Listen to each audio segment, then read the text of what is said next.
warahmatullahi wabarakatuh. Alhamdulillah, summa alhamdulillah. Imada nyanyan daya, imya chandare,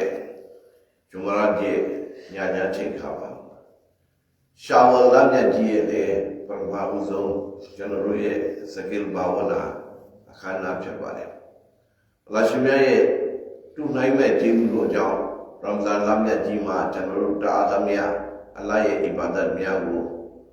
chitong saudi pi ba bi. Linchen ga wen bi de lu de let twi sakang janaru sin ya ro be achain kha phat ba. အဲ့တော့ကျွန်တော်အနေနဲ့ပါအစီရင်ခံလို့လေဆိုလို့ရှိရင်ဒါပြန်ပြီးတော့ကျွန်တော်တွေးရပါတော့မယ်เนาะကျွန်တော်တောက်လျှောက်ဒီမှာမျှဝေလာတဲ့ကိစ္စတော့ဆလတ်ခါကျွန်တော်တို့ရဲ့အစ္စလာမ်ရဲ့အသေးတလုံးဖြစ်ပါတယ်เนาะဆလတ်ကဘာကြောင့်လဲဆိုတောဟီဒ်ကိုအတိအမှတ်ပြုတဲ့အနေနဲ့မိမိရဲ့မမာနာအတ္တကိုခွာချပြီးတော့အစ္စလာမ်ဆိုတဲ့အဓိပ္ပာယ်ကငြိမ်းချမ်းရေးကဒီတိုင်းမရနိုင်ဘူး ငြိမ်းချမ်းရေးရဖို့အတွက်ကအခုအခါဖြစ်နေတဲ့အဲ့ဒီငါဒီဟူသောဒီအတ္တဟူသောဖြင့်ခွာချဖို့လိုတယ်မာနကိုရွှေချနေရင်တော့အဲ့ဒီငြိမ်းချမ်းရေးနဲ့ကျွန်တော်တို့ကမျှော်လိုက်ဝေးဖြစ်နေမှာဖြစ်ပါတယ်အဲ့တော့ကျွန်တော်တို့ရဲ့ဒီကျင့်စဉ်များမှာကျင့်စဉ်တိုင်းဟာဘာကြောင့်ကျင့်ရလဲဆိုတော့နော်ကျမ်းမြတ်ကုရ်အာန်နဲ့ခိုင်သောဟာဒီစ်ပေါ်ပါတာများမှာညွှန်ကြားပြီးသားပါကျွန်တော်တို့ရဲ့ပြင်မရှာရေးပြကအဲ့ဒီမက်ဆတ်လို့ခေါ်တဲ့ပန်းတိုင်ဒါကိုလုပ်ရင်ဘာဖြစ်မလဲဒီရလတ်ကိုလူကျင်လို့ဒါကိုလုပ်ခိုင်းတာဒါကိုမလုပ်ရင်ဘာဖြစ်မလဲဘာဆုံးရှုံးမလဲဒါကိုပြောတယ်အဲ့လိုပြောလိုက်တဲ့အခါမှာကိုယ်အတိနဲ့ကိုယ်လုပ်လာမယ်နော်လူကျင်ရင်တော့ရမှာပေါ့လေအဲ့ဒါကြောင့်ကလီမာစဖတ်ကလေးကိုကကျွန်တော်တို့ဟာဒီတဘွားငြိမ်းချမ်းရေးလမ်းစဉ်ငြိမ်းချမ်းရေးအစစ်အမှန်ဆိုတဲ့အစ္စလာမ်ကိုကျွန်တော်တို့လွတ်လပ်စွာရွေးလိုက်ပြီသို့တော်လည်းပဲတကယ်လက်တွေ့မှာမိဘဘုရားသာသနာပဲဖြစ်လို့ကျွန်တော်တို့ကအမွေခံအီမန်ရတာအဲ့တော့ကျွန်တော်တို့ကဒီကလီမာရှာဟာဒတ်ကိုပြန်ဖတ်ရတယ်ဒါအီလ်မွန်ယတိမယ်တတ်သိခံရမယ်ကိုမယုံတဲ့ဟာတစ်ခုကိုလှုပ်เสียအကြောင်းမရှိဘူးယုံအောင်သင်ချနော်ဒွိဟာတန်တရားကင်းလောက်အောင်ဆန်းဆက်ပါမိဘတွေထုတ်ပါတန်တရားတွေဝင်မှာမျက်စိမိတ်မလက်မခံပါနဲ့မိမိရတကယ်ယုံပြီးလို့တတ်မှတ်လိုက်ပြီဆိုရင်တော့ယုံတဲ့အတိုင်းလုပ်ဖို့လိုတယ်အဲ့ဒါကလေးမရဲ့ပန်းတိုင်ပဲပြီးတဲ့အခါမှာဆလတ်လာပြီမွန်ကန်တဲ့ဖာရှာဘာဘာယေရှုမကောင်းမှလည်းမရဘူးတတ်စေအောင်ပြုရမယ်အဲ့ဒါပြုဖို့တော့ကပါလဲဝဒ်ဇစ်ရလာဟူအက်ဘာဒါကြောင့်ကျွန်တော်ဇကီရနဲ့ဆလတ်ကတွဲနေတယ်တွဲလို့မရဘူးရမ်ဇန်လမ်းမြတ်မှာကျွန်တော်စောင့်ထိန်ကြရတယ်ဥပုသီလဘာကြောင့်ဆောင်းရတာတော့နော်ကျွန်တော်ပြောပြီးလာအလ္လာကုမ်တတကူသူနိုင်မဲ့အဲ့ဒီဘုံတော်ရှင်တကယ်ရှိတာဟုတ်ရှိတာအဲ့ဒါကိုသိနေကျွန်တော်တို့တွေအကုသိုလ်မှန်သမျှဟာတစ်ခါတုံနဲ့တန်းနဲ့ရောက်သွားပါပဲနော်ဒီတိုင်းနဲ့ဇကတ်ဘာကြောင့်ပေးရတာလဲတတ်စင်အောင်ပေးတာတတ်စင်မှုရှိပဲသွားတာပဲ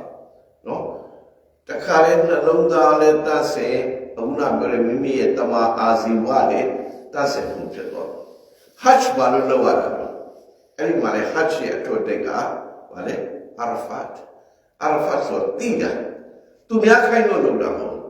ကိုယ်အသိနဲ့ကိုယ်လုပ်တာအားလုံးပြအနှိမ့်ချုပ်လိုက်ရင်ဘာဖြစ်သွားမလဲတောဟီတဆူကြီးတစ်ပါးလေးတည်ရှိတယ်ဆိုတာဒီအရှင်ကိုယ့်ဘက်နဲ့အမှန်တကယ်ခံနိုင်တဲ့အရှင်ရှိတယ်ဆိုတာကိုကျွန်တော်သိအောင်လုပ်နေတာအဲ့ဒီအသိဝင်မှသာရှင်နော်ကျွန်တော်တို့ရဲ့လုပ်ရများဟာတာမှုရှိမှာပါအဲ့တော့ကျွန်တော်အထူးသဖြင့်တော့ကျွန်တော်ရဲ့မူရင်းများကိုပြောချင်ပါတယ်ကျွန်တော်ရမ်ဇန်မတိုင်ခင်ကဆလာတ်အလ်အာဖီစာအုပ်ဒီမိသားစုလိုက်ကျွန်တော်ဝေထားတာရှိပါတယ်အဲ့တော့ဒါကိုသင်ခန်းစာအနေနဲ့ကျွန်တော်လုပ်ပါတော့မယ်အဲ့တော့ဆလာတ်အလ်အာဖီရဲ့ဆလာတ်ရဲ့အခန်းကိုဒါကျွန်တော်စိတ်နေကျွန်တော်အမေရိကရောက်ပြီးမှ6ကြိမ်လောက်ရှိပြီးပြန်ကြော့တယ်နောက်လည်းဒါပဲပြန်ကြော့မှာမူရစ်ထဲရတဲ့အသစ်တွေရှိတယ်ဝါရင်လူဟောင်းကြီးတွေရှိတယ်ကျွန်တော်ကိုယ်တိုင်တစ်ခါဖတ်ရင်တစ်ခါအတိတိုးတယ်အဲ့တော့ဒါကိုပြန်ကြော့နေလို့မှာပါ အဲ့တော့ကျွန်တော်ဗာမြစ်တာရက်ခံနေတယ်ဆိုရင်စာအုပ်ကလေးတွေဖွင့်လိုက်ပါစာမျက်နှာ49ဒုတိယပိုက်ကိုကျွန်တော်ပြန်ကြော့မယ်နော်အဲ့တော့ဗာအကြံပြုပြင်တယ်ဆိုလို့ရှိရင်လက်ထဲမှာနော်တက်နိုင်ရင်ဒီဘောဘန်ဖြစ်ဖြစ်ကိုဟာဖြစ်ဖြစ်အနည်းရောက်နော်ခိုင်ထားပါကျွန်တော်လိုက်တာဆိုတဲ့နေရာကိုလိုက်တာပါနောက်တစ်ခါမှတ်စုစာအုပ်ကလေးတတ်ထားပါအဲ့ဒီမှာမှတ်စရာရှိတဲ့ဟာချက်ကလေးတွေကိုမှတ်ဖို့လိုအပ်ပါတယ်ကျွန်တော်ဖြည်းဖြည်းချင်းသွားမယ်နော်ဒီဥစ္စာအလုပ်စခန်းဖြစ်ပါတယ်နော်နေတဲ့ငါဆင်းကျွန်တော်ပြီးရင်ပြီးရောဆိုပြီးတော့ကျွန်တော်တုံးကပြီးလုပ်လို့မရဘူးတစ်လုံးချင်းကိုကျွန်တော်လက်တွေ့အကောင့်ထဲပေါ်ရမှာဖြစ်ပါတယ်နော်အဲ့တော့ဆလာဒ်အလ်ဖီစာမျက်နှာ49ဒုတိယအပိုက်ကိုကျွန်တော်ပြန်ပြီးကြော့ပါမယ်ဒါကြော့ခဲ့တာကိုဒီနှစ်အတွင်းမှာ၄ကလောက်ရှိပါပြီအေးချစ်သားအပေါင်းတို့တဲ့ယခုဆိုခဲ့သောအရာတို့ကိုအောင်မြင်ပြီးနောက်ဘုရားပြောတယ်အစ္စလာမ်ရဲ့အထက်တန်းတရားနဲ့ရှင်သောမာရီဖတ်ဆိုတဲ့အတိတ်နဲ့ရှင်ပြီးစောက်ပြီးကျင့်သုံးတဲ့ဆလာတ်ကိုကျင့်သုံးပြီးတဲ့နောက်မှာဇဝါဟီရီအီဘာဒတ်အတုံးမဝေဟူ၍မအောင်မေ့လက်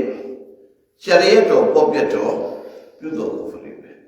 ယုတ်တရားရှိပြီးတော့ဒီယုတ်နဲ့ပတ်သက်တဲ့ဥဒေတာတွေကိုလျှို့ရှုထားလို့မရဘူး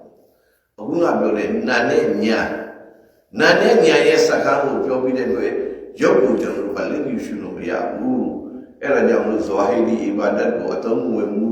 မအောင်မေ့စေပါအကြောင်းမှာအပြင်အီဘာဒတ်အပေါ်၌ရိုက်ရမည်ဒီယုတ်လောကမှာကျွန်တော်နေနေတဲ့ယုတ်ခန္ဓာကိုဆောင်ထားတယ်နော်အဲ့ဒီလိုအပြင်အီဘာဒတ်၌ရိုက်ရမည်အပြင်အီဘာဒတ်ကြီးအလိုဆိုတာမိမိကာယကိုကာဘာတရားပါမိမိကာယကိုကာဘာကြောင်းတော်ဖြစ်တဲ့သဘောထားရမယ်လို့ပြောလိုက်တော့ယုတ်ခန္ဓာကိုယ်အခန်းကဏ္ဍဘယ်လောက်အရေးပါတယ်ဆိုတာဒါလေးမှတ်ချက်မှကျွန်တော်ရေးစီပြပါတယ်ကျွန်တော်ယုတ်တရားကိုမပယ်ဘူးဂျိုစီယာမုန်းစီယာဆက်ပြီးတော့ကျွန်တော်မပယ်ဘူးဒီယုတ်ခန္ဓာကိုအလားပေးထားတဲ့ကျေးဇူးတော်အဲ့ဒီခန္ဓာဉာဏ်ရောက်တရားပေါက်အောင်ရှုနိုင်ရင်ဒီအလားပေးထားတဲ့ယုတ်ခန္ဓာကိုပြန်ရှုခြင်းအဖြစ်ဒီအလားရှိတယ်ဆိုတာကျွန်တော်သိမယ်အလားရှိတယ်ဆိုတာသိသွားရင်အဲ့ဒါကိုကျွန်တော်တက္ကဝါလို့ခေါ်တာပဲ